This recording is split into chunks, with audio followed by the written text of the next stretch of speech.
जी करी हैं। महाराज जी एक बार कह रहे थे कि भागवत जी गाने का अधिकार उसी को जिसने भक्तमाल जी का एक बार दर्शन किया हो, और भक्तमाल जी गाने का अधिकार भी उसी को ही है जिसने भागवत जी का एक बार दर्शन किया। हमने जब ये बात महाराज जी से कही, महाराज जी अभी तक गुरुमुख तो हुए नहीं हम। बोले गुरुमुख? आपकी भक्तमाल की गुरु जी तो भागवत जी हैं।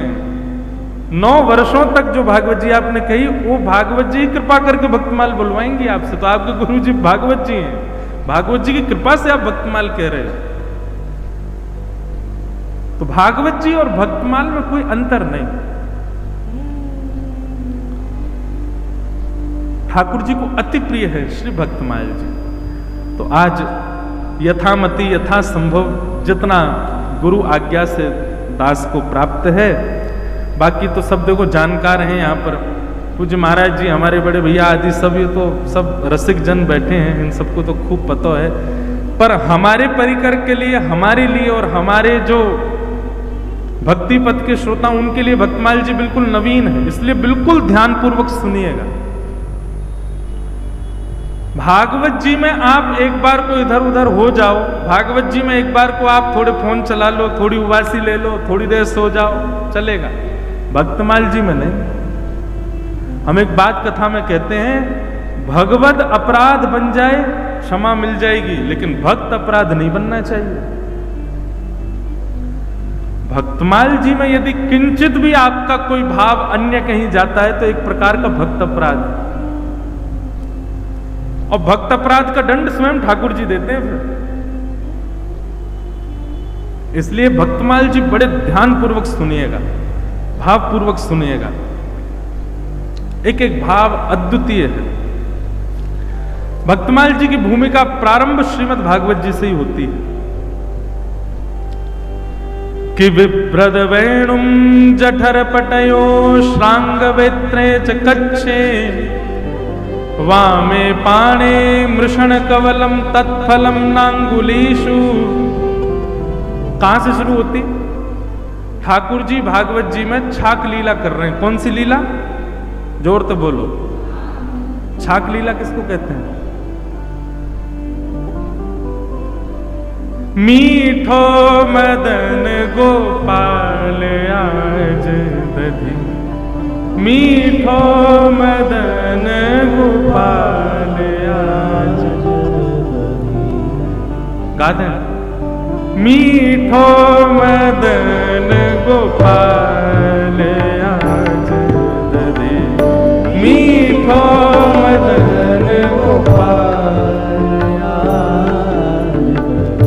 ऐसो दही हम कबहु न चाखो, ऐसो दही हम कबहु न चाखो, ऐसो दही हम कबहु न चाखो, ऐसो दही हम कबहु न चाखो। सुन गोकुल के नाथ आज दधि, सुन गोकुल के नाथ आज, मीठो मदन गोपाल आज दधि, मीठो मदन गोपाल आज। काय को मीठो लग रहा है आज दही? इतनो मीठो काय को इतने दिनाते पा रहे हैं भैया, आज ही मीठो क्यों लग रहा है? आज लाला अपनी गोद में लेके बैठो दही की मटकी को, और सबरे ब्रजवासी सब गोपवाल सब खड़े हैं, अपने हाथन से ले ले करके ठाकुर जी सबन को दे रहे हैं। ध्यानपूर्वक सुनियो। हमारे पूज्य नाना जी बतायो करते, एक सखा दही लेके गयो, अब जब तक दूसरो आ रहा है तब तक ठाकुर जी क्या करें, अपने हाथ में जो लगी वही दही है वह को चाट जाए, और फिर जब हाथ उच्छिष्ट हो जाए, ठाकुर जी के अधरामृत लग जाए, तो वहां में दही लेके फिर दूसरे को दे दें। तो अधरामृत सहित दही दे रहे हैं, यहां हमारे मीठो लग रहा है। अच्छा, एक बात तो सिद्ध हो गई महाराज जी, हम लोगन को जीवन में अधरामृत मिले नहीं मिले, लेकिन आज एक बात सिद्ध हो गई कि अधरामृत मीठो हो गए। अधरामृत मीठो, ठाकुर जी को अधरामृत मीठो। सब ग्वाला कह रहे हैं, बोले लाला ऐसो दही हम कबहू ना चाको, सुन गोकुल के नाथ, आज दधी मीठो मदन गोपाल। आन पत्र लगाए दोना, आन पत्र लगाए दोना, दियो सबन में बाट, आज दधी दियो सबन में बाट, दियो सबन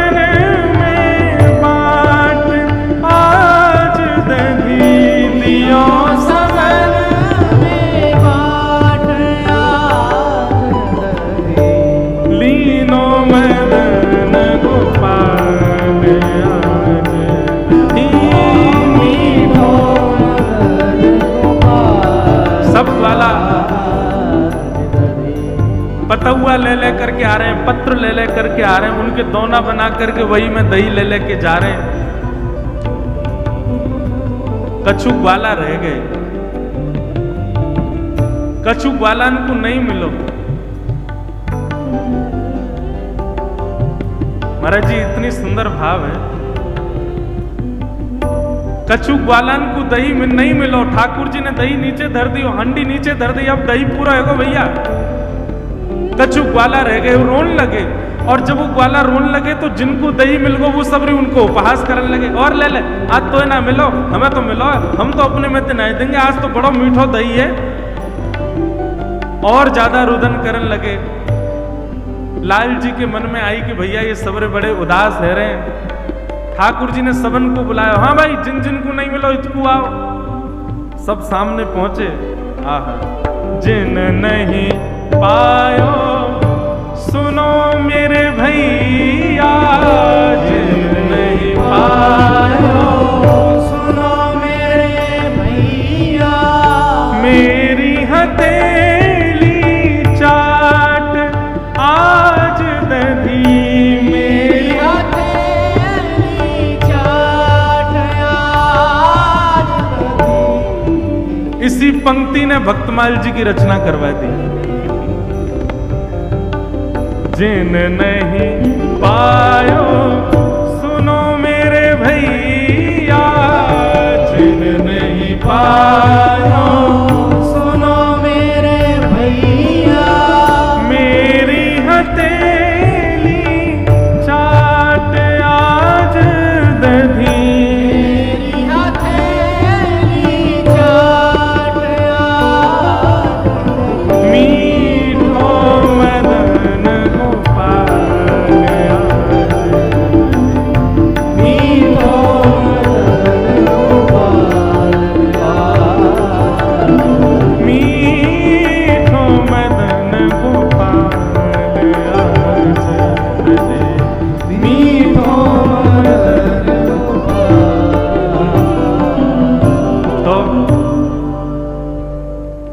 वार्ता भी छोड़ मत दियो, नहीं तो चूक जाओगे। क्या लीला चल रही है? ठाकुर जी छाक लीला कर रहे हैं।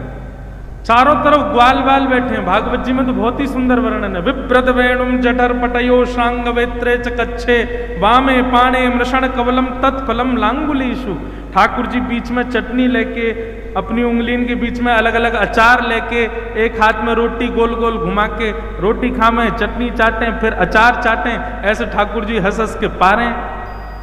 सब ग्वाला अपने अपने ठाकुर जी को घर से लाई भाई सामग्री पवारें।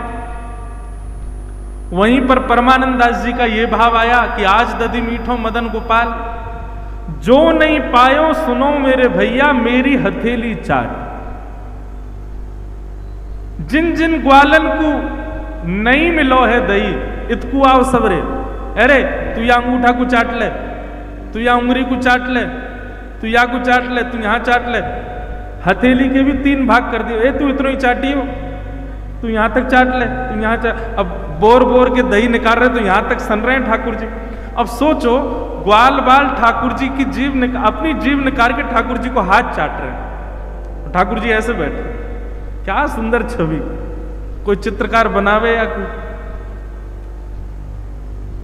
ठाकुर जी हाथ दे के बैठे, सब ग्वाला चाट रहे हैं और ठाकुर जी गुदगुदी हरी, आनंद आ रहा, आहा कैसो बढ़िया लग रहा है। और महाराज हद तो तब है गई जब नेकात बच गए हो तो वाकू ठाकुर जी चाट गए। बस ब्रह्मा जी बोले ये परब्रह्म है, ये भगवान है। श्रुति में परे स्मृति में परे भजन्तु भव भीता नीति में परे अहम तु नंदम वृंदे यस्यालिंदे ब्रह्म वसिता। जो श्रुतियों में नहीं मिलते, जो स्मृतियों में नहीं मिलते, जो वेदों में नहीं मिलते, मैंने सुना है कि वो वृंदावन में रहते हैं। ये वृंदावन के वो ठाकुर जी हमारे लिए इतने नियम बना दिए, पहले नहाओ धो फिर मंदिर में प्रवेश करो, भोजन बनाते समय भी मुंह पे पट्टी बांधो। अरे महाराज कहां तक कहें, एक हाथ से सेवा कर रहे हो, दूसरे हाथ से भी यदि अछूत वस्तु छू ली तो महाराज पूरे स्नान करके आओ। कई जगह तो इतना अपरस को भाव है कि वह अपरस के मारे बेचारे, हमारे वृंदावन के श्री राधा रमण मंदिर में महाराज जी ऐसा अपरस नेक्सो सो लाला और इतना अपरस में रहे दुनियादारी बना रखी इतने अपरस की, और स्वयं कहा कर रहे ठाकुर जी को मौका मिल जाए तुम्हारे ले चाट जाए या पूरे को है। अब अपरस ना दिख रहा आपको। ब्रह्मा जी बोले हमारे लिए इतने नियम बना रखे हैं, लेकिन ब्रह्मा जी के मन में भाव आया कि हमारे लिए नियम नहीं है, वास्तविक नियम है, परंतु ये जो लीला कर रहे हैं ये परब्रह्म नहीं हो सकते। ये था भगवत अपराध। बहुत ध्यान से सुनना, इधर वाले इधर ही देखते रहना। ये था भगवत अपराध कि ठाकुर जी में संशय कर रहे हैं। ठाकुर जी को इससे फर्क नहीं पड़ता, तुम लाख संशय करो मुंह पे, मुंह कोई फर्क ना पड़े। भगवत अपराध तक बने रहते ब्रह्मा जी तो बचे रहते, लेकिन गलती क्या कर दी। जैसे ही ठाकुर जी यमुना जल पान करवे को गए, इतने में ब्रह्मा जी ने आकर के सब ग्वाल बालों को हरण कर लिया, सब ग्वाल बालों को लेकर चले गए। ये क्या किया, भगवत अपराध। ये भगवत अपराध। ठाकुर जी कह रहे मुंह पे संशय तो को, मेरी सत्ता पे प्रश्न चिन्ह उठाओ, मुझे कोई दिक्कत नहीं, मेरे भक्त का ही को ले गए तुम। और जैसे ही भक्तों का हरण किया ब्रह्मा जी ने, बंधुओं वर्णन हमारे रसिकजन करते हैं कि ठाकुर जी इतनी लीला में डूब गए कि भूल जामे कि मैं परब्रह्म हूं। तो ठाकुर जी बाकायदा ढूंढ रहे हैं, अरे मधुमंगल, अरे श्रीदामा, अरे तनसुखा मनसुखा, कहां चले गए भैया, अरे भैया कहां को। ठाकुर जी ढूंढ रहे हैं। ढूंढते ढूंढते घंटन बीत गए, जब नहीं मिले ठाकुर जी रोने लगे, एक बालक के भांति, जैसे बालक खो जाए ऐसे ठाकुर जी खो गए, मानो रोने लगे। तब ठाकुर जी को स्मृति, वृंदावन में ऐसी लीलाएं ठाकुर जी को याद करना पड़ता है कि मैं परब्रह्म हूं, भूल जाते हैं बार बार। तब ठाकुर जी को याद आई परब्रह्म है, अपनी दिव्य दृष्टि से जैसे ही ढूंढे कहां है सब, तभी देखे ब्रह्म लोक में बंधी बना करके मूर्छावस्था में सब पड़े हैं।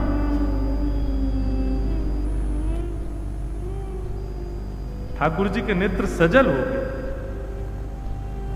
विधाता ब्रह्मा, ये तूने क्या किया।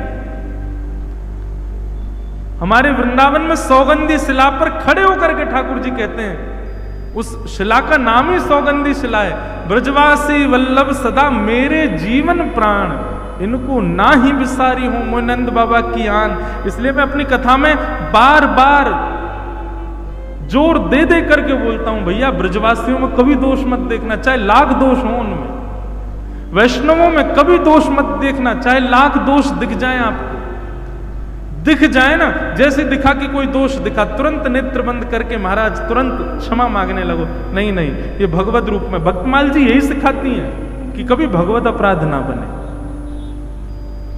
क्योंकि भगवत अपराध से ठाकुर जी को कितनी पीड़ा होती है। ब्रह्मा जी बंदी बना करके ले गए सब ग्वाल बालों को। फिर कथा तो सबको पता है कि भगवान ने अपने रूप से ही ग्वाल बाल प्रकट कर दिए, लीला करने लगे। ब्रह्मा जी एक दिन देखने आए कि देखूं तो सही अपने आप को परब्रह्म कहने वाली की हालत क्या हो रही है बिना ग्वाल बालों के। नीचे देखा तो वही सब ग्वाल बाल विचरण कर रहे थे। ब्रह्मा जी बोले डिट्टो कॉपी बनाने की सामर्थ्य तो मेरी भी नहीं है। डिट्टो कॉपी तो केवल परब्रह्म बना सकते हैं as it is. Brahma ji जुड़वा बनाते हैं बालकों को, कई माताओं को जुड़वा सौभाग्य प्राप्त होते हैं, उनमें भी अंतर होता है। ब्रह्मा जी टू कॉपी तो बना ही नहीं सकते, ये तो केवल ठाकुर जी की सामर्थ्य है। ब्रह्मा जी समझ गए, बोले मुझसे अपराध हो गया। महाराज विचार करने लगे क्या करूं स्तुति गाऊं। तब सोचने लगे खाली हाथ गया तो दंड देंगे, ग्वाल बालों को तो ले आऊं। ग्वाल बाल लेने के लिए ब्रह्मलोक गए तो भगवान ब्रह्मा जी से पहले ब्रह्मलोक चले गए और ब्रह्मा जी बन करके गए और जाकर के द्वारपालों से कह दिया आजकल बहुत बेलूपिया घूम रहे हैं, हम जैसा कोई और दिखे तो मार पीट के भगा देना। ठाकुर जी से पंगा अच्छा एक बात सुनो, ठाकुर जी तो पंगा फिर भी ले लियो, भक्तंत कछु मत कह दियो। 7 दिन इसको सूत्र मान करके चलिए।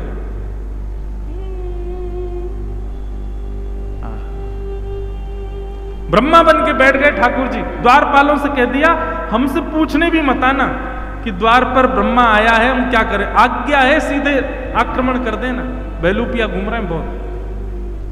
जैसे ही ब्रह्मा जी पहुंचे द्वारपालों ने तो लिए महाराज पीछे भागे।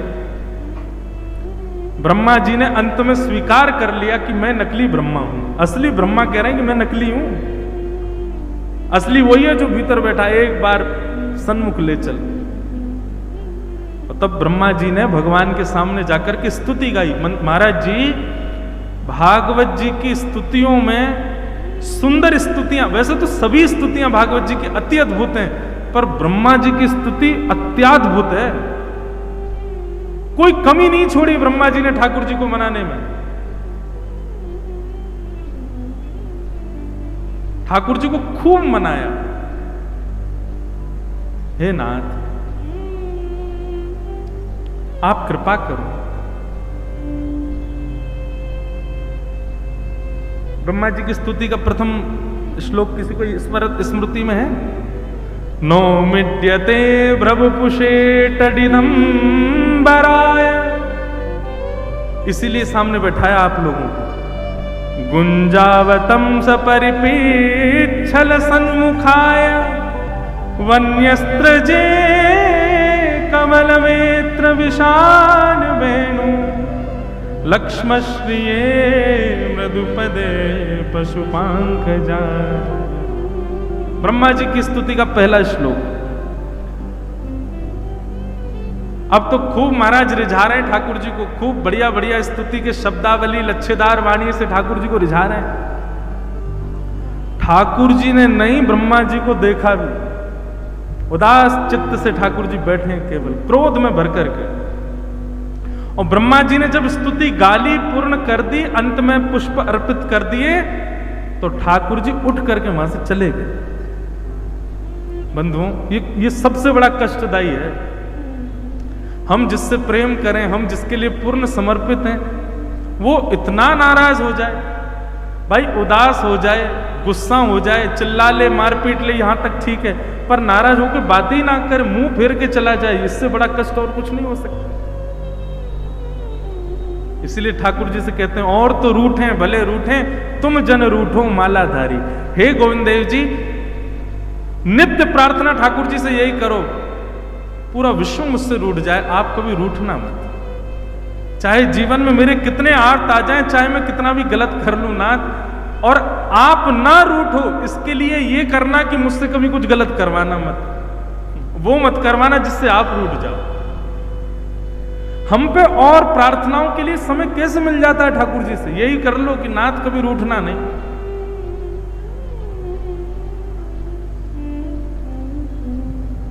ब्रह्मा जी ब्रह्मलोक में बैठे हैं, सबसे बड़ी सत्ता के स्वामी हैं ब्रह्मा, पूरे विश्व के रचयिता। लेकिन आज स्थिति ऐसी है कि ब्रह्मा जी को लगता है कि अब मैं क्या करूं, नाथ ही रीझ गए मुझसे। तो ब्रह्मा जी ने सबसे आज्ञा लेकर के सबसे पूछा कि आप सब आज्ञा करें, मैं क्या करूं, मैं कैसे ठाकुर जी को मनाऊं। और तो और इससे भी ज्यादा कष्ट ब्रह्मा जी को कब हुआ, जब इंद्र ने वर्षा की और ठाकुर जी ने गिरिराज जी उठाए, तो ब्रह्मा जी को लगा चलो ठीक है, मेरी कैटेगरी में अकेला मैं ही नहीं रहूंगा, एक और आ गया, कम से कम 2 लोग, 1 से 2 भले। ठाकुर जी मुझसे नाराज है तो मुझे ये तो रहेगा, चल इंद्र से भी नाराज है, दोनों मिलके मनाएंगे। ब्रह्मा जी को बड़ी खुशी हो रही है कि भाई बढ़िया वर्षा है रही है, गिरिराज जी उठाएं, वर्षा पूरी हिंद है, इंद्र तेरी देखियो क्या हालत करेंगे, मुझसे बुरा हाल करेंगे तेरा। ब्रह्मा जी जानते हैं कि ये परब्रह्म, फिर भी इंद्र को बता नहीं रहे कि नहीं बढ़िया अपराध कर दे तो मेरे संग तो भी आ जाएगा। लेकिन हुआ उल्टा, जैसे ठाकुर जी ने गिरिराज जी नीचे पधराए तो इंद्र गया। इंद्र ने जाकर के पिता गुरुस्तम जगताम अधीशो, आप मेरे पिता हो, आप मेरे गुरु हो नाथ, आप मुझे दंड देने के पूरे अधिकारी हो, आप जो दंड देंगे मुझे स्वीकार है, मेरी इंद्र की पदवी छीन लो मुझसे, ये छीन लो, आदि आदि, जो आप जो दंड देंगे मुझे स्वीकार है। ब्रह्मा जी बड़े प्रसन्न कि हाँ बस अब देखना इसको दंड मिलेगा। ठाकुर जी ने इंद्र को बुलाया अपने हृदय से लगा, कोई बात नहीं बेटा, कोई बात नहीं बच्चा राम, आगे से अभिमान मत करना, अपनी सत्ता में रहो, अभिमान मत करना, कोई बात नहीं, जाओ अपनी पदवी संभालो। ब्रह्मा जी तो अब रोने लगे, मैं इतना बड़ा अपराधी। ठाकुर जी से कहा, बोले नाथ आपने इंद्र को क्षमा कर दिया और मेरा अपराध इतना बड़ा कि आप मुझे क्षमा नहीं कर रहे। तो भगवान कहते हैं, बोले इंद्र की करनी से सब मेरे समीप आए और तेरी करनी से वैष्णव मुझसे दूर हो गए, मुझे वो क्रिया प्रिय नहीं जिससे वैष्णव मुझसे दूर हो जाए। ब्रह्मा जी बोले अब आज्ञा करो नाथ, मैं क्या करूं। बोले जिन भक्तों का अपराध किया है ऐसे ही असंख्य भक्तों का स्मरण करके उन सबको प्रणाम करोगे तब तुम्हारा अपराध निवृत्त होगा। इसको क्या कहते हैं महाराज जी, दंड उत्सव। क्या कहते हैं, मैं कथा में बताया करता हूं, आज नाम जप में मन लगा, कल नहीं लगा है अगर, तो निश्चित समझ जाइएगा कि आपने किसी वैष्णव का अपराध किया। आज गोविंद देव जी प्रिय लगे लेकिन कल प्रिय ना लग के वैसे ही लगे जैसे कल लग रहे थे, तो निश्चित वैष्णव अपराध बना है। वैष्णव अपराध हम पर नहीं है, इसका प्रमाण क्या है, ठाकुर जी नित्य नवीन लगने लगे, कथा में नित्य नूतन प्रिय लगने लगे, भगवत सेवा में नित्य नवीनता का अनुभव हो, नाम जप में नित्य नूतनता का अनुभव हो, नित्य प्रेम वर्धमान हो, तब समझो कि आप वैष्णव अपराध से विमुक्त हो। लेकिन आपका भजन, आपका दर्शन, आपका कथा श्रवण, आपका नाम जप यथावत वैसा ही है जैसा प्रारंभ में था, तो निश्चित है वैष्णव अपराध है, इसीलिए बढ़ नहीं रहा है। और उसका एक ही उपाय है उससे निवृत्त होने का, दंड उत्सव करो। दंड उत्सव क्या है, नेत्रों के सामने जो वैष्णव आ जाए उससे क्षमा मांगो, हमें क्षमा कर, ये दंड उत्सव। जितने ज्यादा वैष्णवों से क्षमा मांग लोगे उतनी जल्दी ठाकुर जी की भक्ति पुनः वर्धमान हो जाएगी। तो श्री नाभा गोस्वामी जी, उनकी परिकल्पना यहीं से है। भगवान ने ब्रह्मा जी से कहा कि ब्रह्मा जी आप भक्तों की चरण सेवा करो, भक्तों की शीत प्रसादी खाओ, भक्तों का यश गाओ। मेरा यश गाने का काम नहीं है, वे तो व्यास जी ने खूब गा दिया।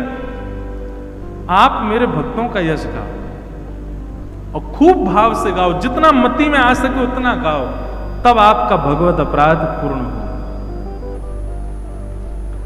तब वही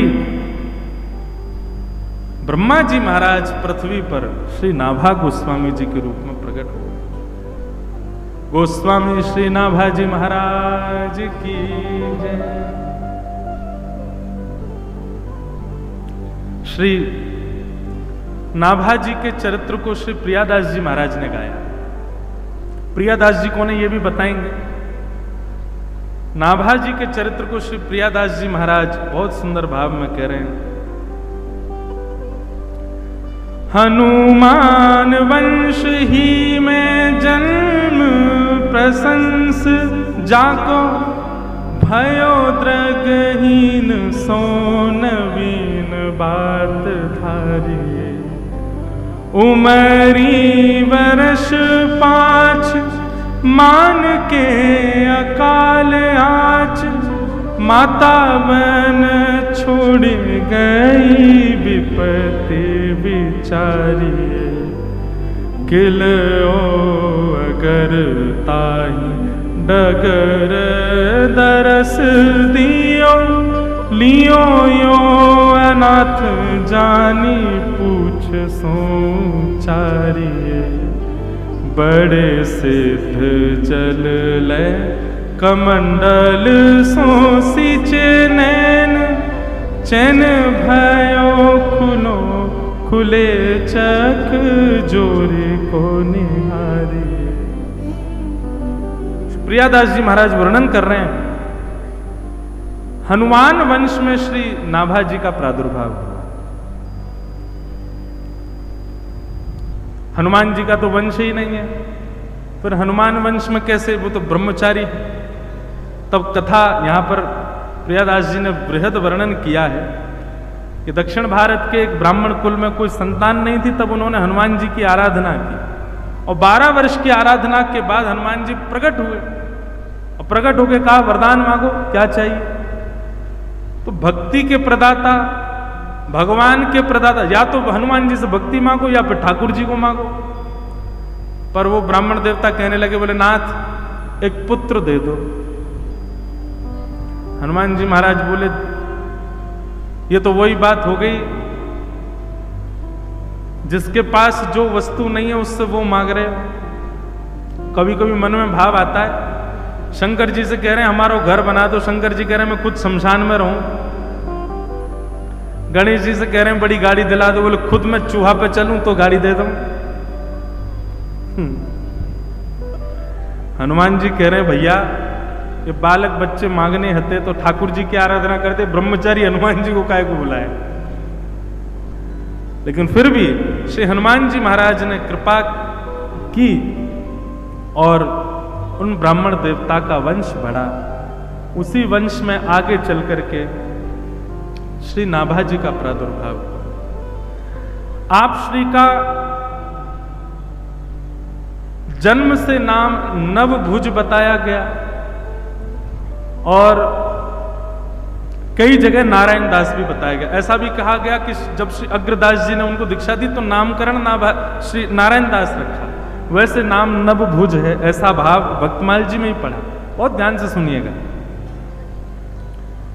हुआ क्या, अकाल पड़ा और अकाल पड़ने के कारण श्री नाभा जी की माताजी उनको लेकर के कहीं प्रस्थान कर रही थी, परंतु अत्यंत अकाल के कारण बीच जंगल में ही छोड़ दिया। जन्म से ही नेत्र नहीं थे श्री नाभा जी को।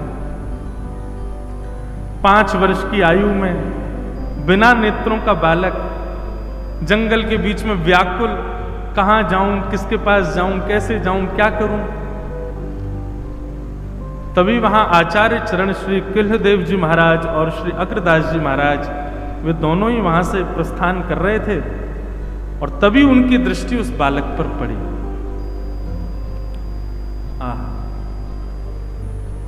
महापुरुषों की दृष्टि में ही भक्ति भाव विद्यमान होता है। वो देख भर लें, उसी से ही कल्याण हो जाना है हमारा। तब आप श्री ने जाकर के उस बालक को देखा और अपने कमंडल के जल का छिड़काव किया तो तुरंत दोनों चक्षु प्रकट हो गए और सबसे पहला दर्शन श्री किल्लदेव जी महाराज जी और श्री अग्रदास जी महाराज का हुआ। वाह! ठाकुर जी ने कैसी लीला करी कि नाभा जी को जन्म से संसार देखने ही नहीं दिया। सबसे प्रथम दर्शन ही आचार्य चरण का हुआ है।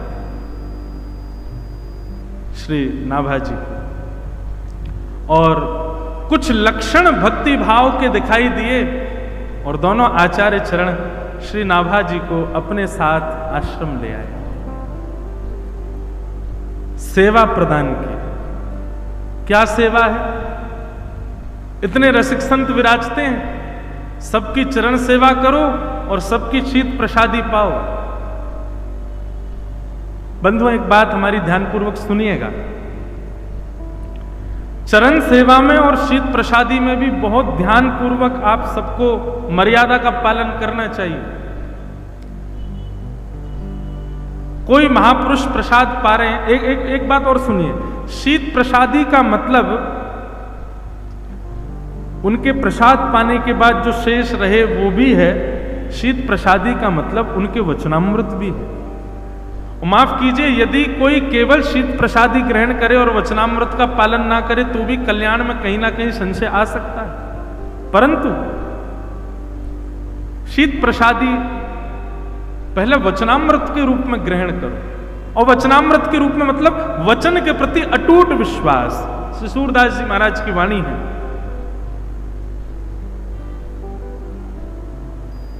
दृढ़ चरणन केरो भरोसा, श्री वल्लभ नख चंद्र छटा बिन सब जग माही अंधेरो, साधन और नाही आकल में जासु होत निवेरो, सूर कहा कहे दुविध आधरो, बिना मोल को चेरो, भरोसो दृढ़ चरणन केरो। सूरदास जी कह रहे हैं, मैं और क्या प्रमाण दूं गुरु कृपा का, सूर कहा कहे दुविध आंधरो, दो नेत्र नहीं है हमारे पास, लेकिन फिर भी गुरु कृपा से सब देखता हूं, वो देखता हूं जो किसी को नहीं दिखता, ये गुरु कृपा है। तो श्री नाभाजी को सेवा प्राप्त हुई कि संत जनों की चरण सेवा करो और उनके शीत प्रसादी ग्रहण करो। नाभाजी महाराज खूब संत सेवा करते, शीत प्रसादी पाते, संत जनों की सेवा करके आनंदित होते। एक बात सदैव याद रखिएगा, बहुत ध्यानपूर्वक सुनो, नाम जप में, कथा श्रवण में, संत सेवा में और तीर्थ गमन में, नाम जप में, कथा श्रवण में, संत सेवा में और तीर्थ गमन में यदि आपके चित्त में आनंद उत्साह नहीं है तो इन चारों में न प्रवेश किया जाए तो अच्छा है। समझ में आई बात? नाम जप करने में यदि उत्साह नहीं है, कथा श्रवण करने में यदि उत्साह नहीं है, संत सेवा में यदि उत्साह नहीं है, तीर्थ गमन में उत्साह नहीं, और पांचवा एक और चीज लो, नियम करने में, यह भी एक बात है महाराज जी विशेष, नियम खाना पूर्ति नहीं है, नियम में यदि उत्साह नहीं है, नाम जप में उत्साह नहीं है, कथा श्रवण में उत्साह नहीं है और तीर्थ गमन में उत्साह नहीं है, तो इनको ना किया जाए तो अच्छा, करो तो उत्साह के साथ, प्रसन्नता के साथ, अत्यंत सौभाग्य के साथ संत सेवा।